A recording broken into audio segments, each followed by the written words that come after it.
In this video, I'm going to teach you all the tricks to understand an arithmetic versus a geometric sequence.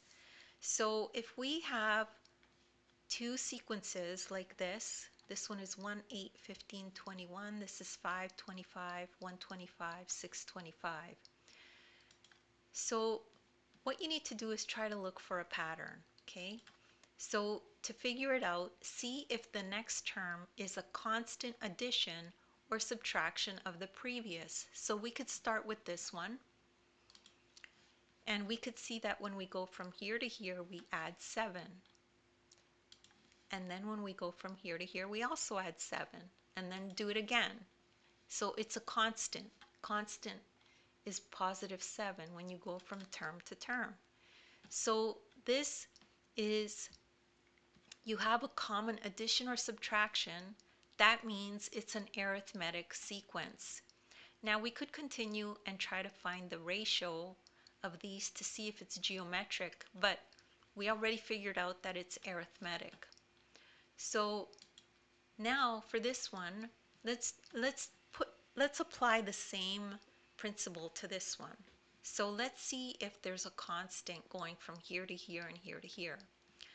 To go from here to here, you add 20. To go from here to here, you add 100. To go from here to here, you add 500. Well, that is not arithmetic. The change is not constant, okay? The change keeps changing. So now we try to take the ratio of the next term to the previous term. So we take the ratio of this over this, this over this, this over this. How does that look?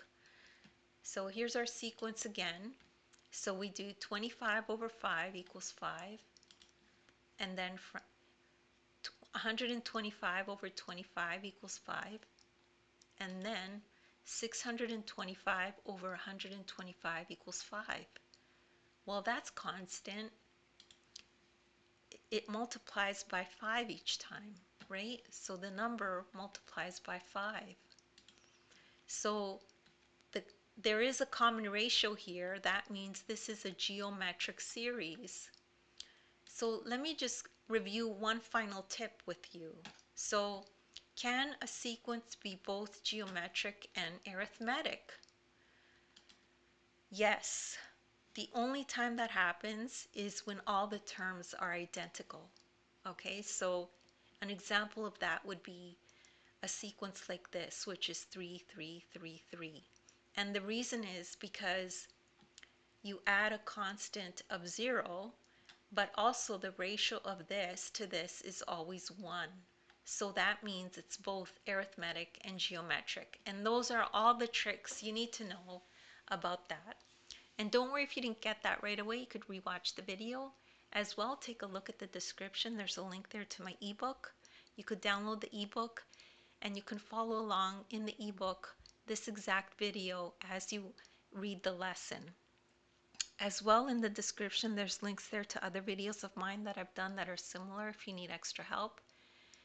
And please make sure to like and subscribe. And thank you so much for listening.